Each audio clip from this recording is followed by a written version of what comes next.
تم دنیا کی تلاش میں گم ہو اور آخرت تمہارے انتظار میں ہے۔ اچھے وقت کی ایک خامی ہے کہ وہ جلد ہی ختم ہو جاتا ہے، اور برے وقت کی ایک خوبی ہے کہ وہ ہمیشہ نہیں رہتا۔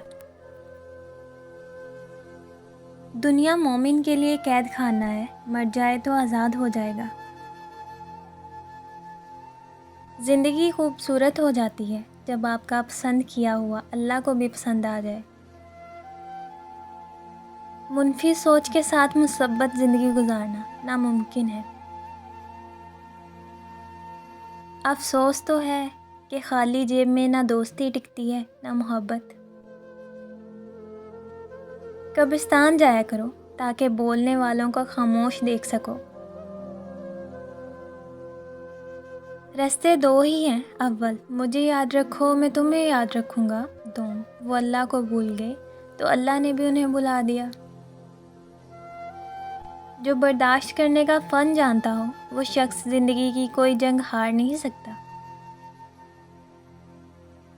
بے حسی کہہ لیں یا نا قدری، مگر انسان نے ہمیشہ اپنے خیر خواہ کو اس کے چلے جانے کے بعد ہی پہچانا ہے۔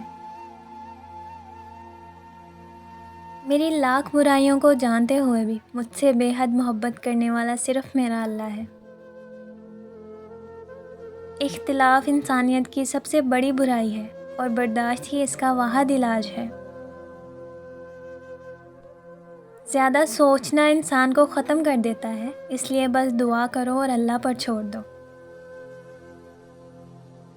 کامیابی کا سفر نماز اور قرآن کے بنا ادھورا ہے۔ ایسا آدمی آخرت کی مٹھاس نہیں پا سکتا جو یہ پسند کرتا ہو کہ لوگ اسے پہچانیں۔ باپ وہ ہستی ہے جس سے اگر 2 ستارے مانگو تو وہ پورا آسمان اٹھا لاتا ہے۔ ہمیں پتہ بھی نہیں ہوتا کہ ہمارا رب ہمیں کس کس مقام پر گرنے سے پہلے ہی تھام لیتا ہے، اور تقدیر اللہ کے ایک اشارے پر بدل جایا کرتی ہے۔ تم یقین تو رکھو، وہ بہتر لے کر بہترین دے گا۔ یا رب مجھے کسی کے دل پر بوجھ مت بننے دینا، جو مجھ سے دور ہونا چاہے مجھے اس سے پہلے دور کر دینا۔ بدل گیا وہ معصوم چہرہ جن سے بدلنے کی امید بھی نہ تھی۔ بہت سی غلطیاں ہوئی زندگی میں، لیکن جو غلطیاں لوگوں کو پہچاننے میں ہوئیں ان کا خمیازہ سب سے زیادہ ہے۔ بہترین پانے کے لیے بہترین بننا پڑتا ہے، کیونکہ پاکیزہ صرف پاک کو ہی ملتا ہے۔ ہم نے چرچا بہت سنا تھا تمہاری سخاوت کا، کیا معلوم تھا ہمیں کہ تم تو غم بھی دل کھول کر دیتے ہو۔ کوئی کسی کو نہیں سمجھ سکتا، انسانوں کے دل سمندر سے زیادہ گہرے اور آگ سے زیادہ پراسرار ہوتے ہیں۔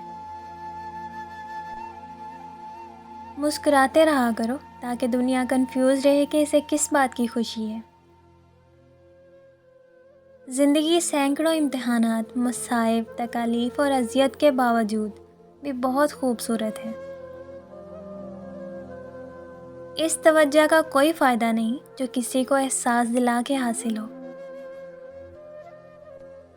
دل کے ادھورے قصے اور نصیب کے ادھورے حصے جب اللہ کن فرمائے گا تو پورے ہو جائیں گے انشاءاللہ عز و جل۔